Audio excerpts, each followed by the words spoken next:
Baik, Assalamualaikum warahmatullahi wabarakatuh. Selamat pagi semuanya. Baik, pelajaran selanjutnya adalah mata pelajaran Bahasa Indonesia ya. Nah baik, sebelum kita memulai pembelajaran, baiknya kita melakukan pembacaan doa terlebih dahulu agar proses yang akan kita lakukan dapat berjalan dengan lancar. Pembacaan doa kali ini akan Ibu pimpin ya. Berdoa, mulai. Berdoa, selesai. Alhamdulillahirrahmanirrahim. Baik, pada hari ini apakah ada yang tidak masuk dari siswa kelas 8D? Oh baik, masuk semua ya. Jadi kelas 8D pada pagi hari ini masuk semua. Baik, bagaimana kabarnya hari ini? Wah, masih kurang semangat nih. Jadi apabila ibu menanyakan kabar kepada kalian, maka kalian dapat menjawabnya dengan tetap semangat, tetap semangat, tetap semangat. Mengerti? Ya baik. Bagaimana kabarnya hari ini? Tetap semangat, tetap semangat, tetap semangat. Wah, sangat baik sekali. Nah, baik, sekarang semua fokus dan semua perhatian kalian difokuskan ke depan ya, yaitu hanya kepada ibu. Karena dengan kalian fokus, maka kalian dapat mengetahui kegiatan apa sih yang akan kita lakukan pada pagi hari ini. Nah, baik, apakah masih ada yang ingat? Sebelumnya kita mempelajari mengenai materi apa? Ya, Putri. Benar sekali. Jadi pada pertemuan sebelumnya kita telah membahas dan berdiskusi mengenai materi struktur teks berita. Jadi struktur dari teks berita ini terbagi menjadi 4, yaitu judul berita, kepala berita, tubuh berita, dan ekor berita. Nah, pada kesempatan hari ini kita akan mempelajari dan berdiskusi secara berkelompok mengenai materi kaidah kebahasaan dari teks berita. Diharapkan dengan adanya pertemuan ini kalian dapat menemukan data dan informasi dari sebuah berita secara benar dan dapat menyajikan data dan informasi tersebut secara benar. Baik, sebelum kita melanjutkan kepada materi, apakah ada yang tahu manfaat apa sih yang dapat kita peroleh dengan mempelajari teks berita? Iya, Setia. Benar sekali.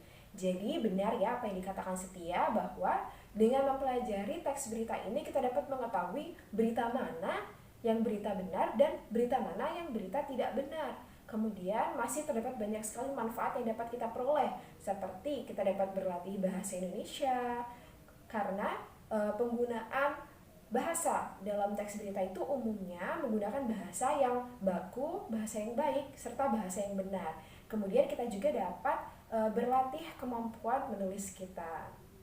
Baik, langsung saja kita akan mempelajari mengenai kaidah kebahasaan dari teks berita. Apakah sebelumnya sudah ada yang mengetahui kaidah kebahasaan dari teks berita itu apa saja dan berapa? Ya, Lulu. Mantul. Jadi benar ya apa yang dikatakan Lulu, bahwa kaidah kebahasaan dari teks berita ini terdapat 6.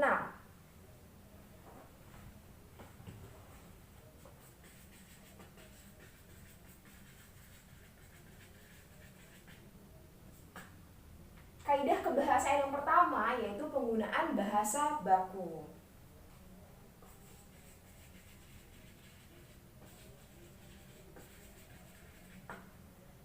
Jadi penggunaan bahasa baku ini biasanya dibentuk dari kata-kata yang baku. Hal tersebut dilakukan untuk menjadi perantara antara kalangan banyak orang. Karena bahasa baku ini merupakan bahasa yang lebih mudah untuk dipahami. Kemudian kaidah bahasa yang kedua adalah penggunaan kalimat langsung sebagai variasi dari kalimat tidak langsungnya. Jadi kalimat langsung merupakan kalimat yang diungkapkan atau ditulis secara langsung atau secara apa adanya. Nah, biasanya kalimat langsung ini ditandai dengan penggunaan tanda petik ganda disertai dengan penyertanya. Kemudian kalimat langsung ini biasanya berisi mengenai pernyataan-pernyataan dari narasumber sebuah berita. Kemudian kaidah kebahasaan yang ketiga yaitu penggunaan konjungsi bahwa. Kaidah kebahasaan ketiga ini yaitu penggunaan konjungsi bahwa yang berfungsi sebagai penerang dari kata yang diikutinya. Biasanya kaidah ini digunakan untuk menjadikan kata langsung menjadi kata tidak langsung. Kemudian kaidah yang keempat yaitu penggunaan kata kerja mental. Kaidah yang keempat yaitu penggunaan kata kerja mental atau kata kerja yang terkait dengan hasil pemikiran sendiri. Biasanya kaidah ini seperti atau tercantum pada kata memikirkan, berasumsi, beranggapan, atau beranalogi. Kemudian kaidah kebahasaan yang kelima yaitu penggunaan fungsi keterangan waktu dan tempat. Baik, jadi unsur yang kelima yaitu penggunaan fungsi keterangan waktu dan tempat yang dijadikan sebagai konsekuensi dari perlunya unsur suatu berita. Nah, dalam kaidah ini unsur dari suatu berita yaitu terdapat dua, yaitu unsur kapan dan unsur di mana. Kemudian unsur yang keenam yaitu penggunaan konjungsi temporal atau penjumlahan. Baik, kaidah kebahasaan yang keenam atau yang terakhir yaitu penggunaan konjungsi temporal atau penjumlahan. Konjungsi temporal sendiri berfungsi sebagai menghubungkan klausa, kalimat, atau paragraf untuk menunjukkan adanya unsur dari suatu berita. Jadi, pola penyajiannya yaitu diurutkan berdasarkan pada pola kronologisnya. Biasanya penggunaan konjungsinya itu seperti pada kata kemudian, sejak, awalnya, dan sebagainya. Nah, baik. Setelah Ibu menjelaskan mengenai kaidah kebahasaan dari teks berita, kegiatan selanjutnya adalah kalian dapat berdiskusi dengan kelompoknya masing-masing. Kelompoknya masih sama seperti pada pertemuan sebelumnya ya, jadi terdapat 3 kelompok, yaitu kelompok 1, kelompok 2, dan kelompok 3.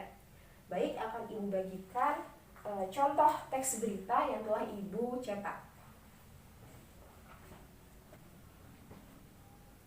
Baik, setelah kalian mendapatkan contoh teks berita, maka kalian dapat membacanya terlebih dahulu.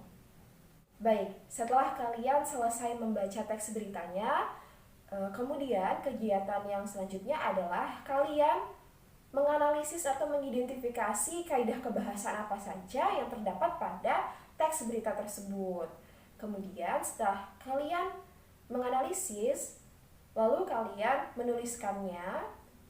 Kemudian akan Ibu tanya satu persatu sebagai pengukuran pemahaman apa yang telah kalian dapatkan melalui diskusi yang Ibu berikan. Baik, Ibu berikan waktu 15 menit ya. Baik, waktu pengerjaannya sudah selesai ya.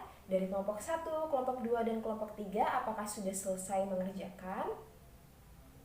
Baik, sudah selesai ya. Selanjutnya, Ibu akan menanyakan terkait dengan hasil diskusi yang telah kalian dapatkan dalam teks berita yang berjudul Warga Mengungsi Akibat Letusan Gunung Semeru. Nah, baik, untuk pertanyaan yang pertama yaitu penggunaan bahasa baku apa saja yang terdapat dalam teks tersebut. Dalam hal ini, Ibu akan menunjuk Putri untuk menjawab pertanyaan tersebut. Ya, baik. Jadi benar apa yang dikatakan Putri bahwa penggunaan bahasa baku yang terdapat dalam teks tersebut yaitu kata mengimbau dan kata aktivitas. Kemudian masih terdapat satu kata baku lagi. Ibu akan menunjuk kepada Saudari Setia. Ya baik, Saudari Setia, disilakan untuk menjawab. Benar, jadi kata baku yang selanjutnya adalah kata penyintas. Ya, bagaimana Fadil? Baik, perhatikan semuanya. Fadil menanyakan terkait dengan kata penyintas. Jadi, Pak Fadil menanyakan apa sih kata penyintas tersebut? Nah, dalam hal ini ada yang bisa menjelaskan kepada Fadil makna apa yang terdapat dalam kata penyintas? Tidak ada yang tahu? Baik, kalau tidak ada yang tahu, Ibu akan memberi kesempatan kepada kalian untuk berdiskusi kepada kelompoknya masing-masing untuk mencari jawaban yang berasal dari Fadil. Baik, apakah sudah ada yang mendapatkan jawaban atas pertanyaan dari saudari Fadil? Ya, perwakilan dari kelompok 3. Ya, benar sekali. Jadi, penyintas ini memiliki makna yaitu orang yang mampu untuk bertahan hidup. Baik, untuk kaidah kebahasaan yang kedua yaitu penggunaan kalimat langsung. Untuk pertanyaan yang kedua ini akan Ibu berikan kepada Bima. Ya, kepada Bima, disilakan untuk menjawab.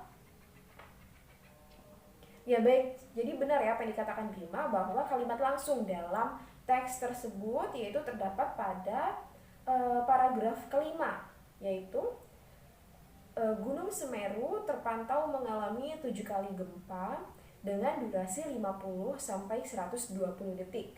Ujar Kasbani selaku kepala BVMBG. Baik, tadi Bima telah menjawab mengenai kalimat langsungnya. Kemudian kita beralih kepada kaidah yang ketiga yaitu kalimat tidak langsung, yaitu penggunaan konjungsi bahwa. Ibu akan menunjuk kepada saudari Lulu untuk menjawab. Ya, benar sekali. Jadi jawabannya adalah konjungsi bahwa ini digunakan pada kalimat tidak langsung, yaitu kalimatnya Kasbani selaku kepala BVMBG mengatakan bahwa Gunung Semeru telah terpantau mengalami 7 kali gempa dengan durasi 50 hingga 120 detik.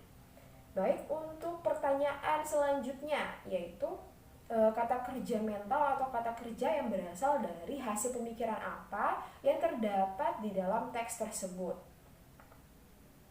Ya, Salsa tidak menemukan. Baik, jadi dalam teks tersebut terdapat satu kata kerja yang berasal dari hasil pemikirannya. Ibu ulangi ya, Salsa dapat mencari jawabannya kembali. Jadi kata kerja mental atau kata kerja yang terkait dengan gambaran hasil pemikirannya yaitu kata kerja yang biasanya menggunakan kata memikirkan, beranggapan, berasumsi, dan lainnya. Nah baik, jadi Salsa dapat mencari jawabannya kembali. Terdapat satu data mengenai kata kerja yang berasal dari hasil pemikirannya. Baik, sudah dapat?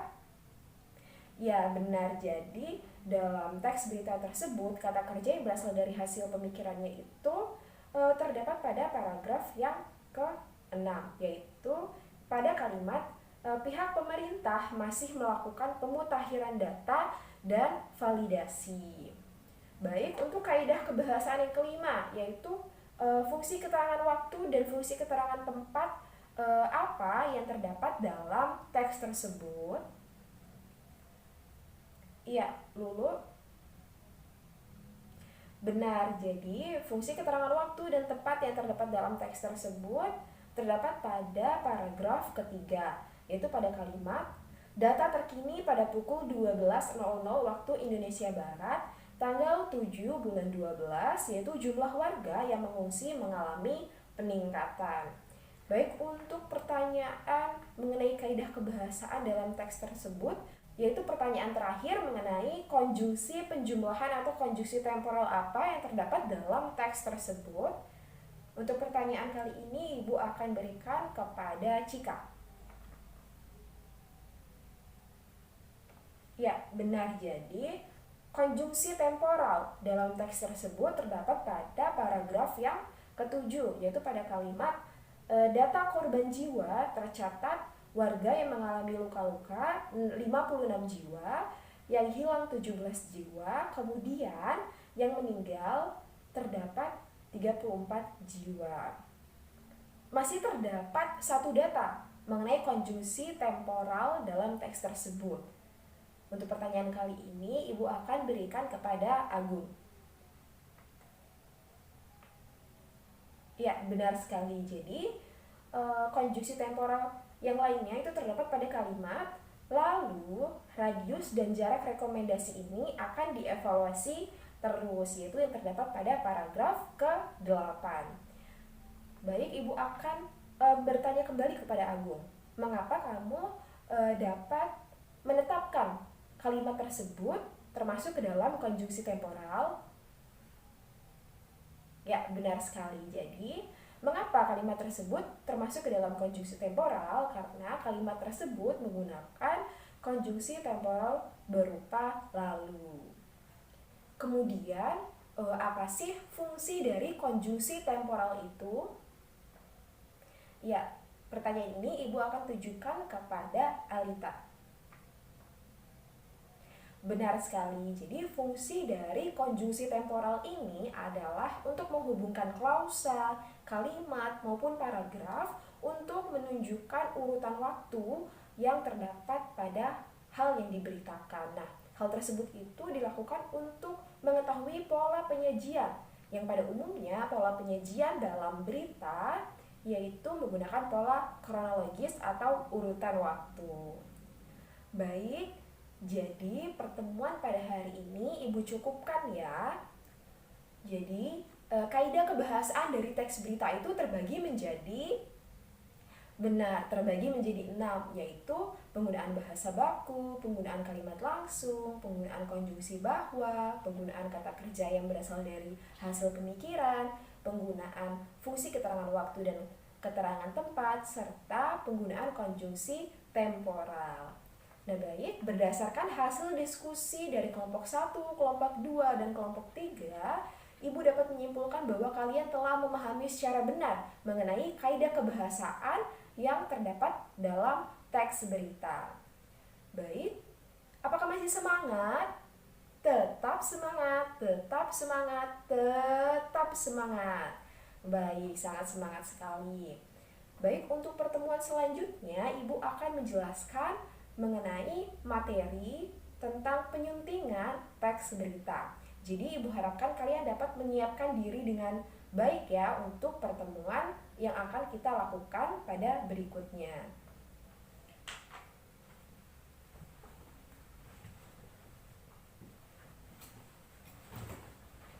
Baik, karena pertemuan pada hari ini telah selesai, marilah sama-sama kita mengucapkan hamdalah. Alhamdulillahirrabbilalamin. Baik, sebelum kita menutup pelajaran, sebaiknya kita melakukan pembacaan doa terlebih dahulu. Pembacaan doa akan Ibu pimpin ya. Berdoa, mulai. Berdoa, selesai. Alhamdulillahirrabbilalamin. Baik, setelah selesai, Ibu akan akhiri. Wassalamualaikum warahmatullahi wabarakatuh.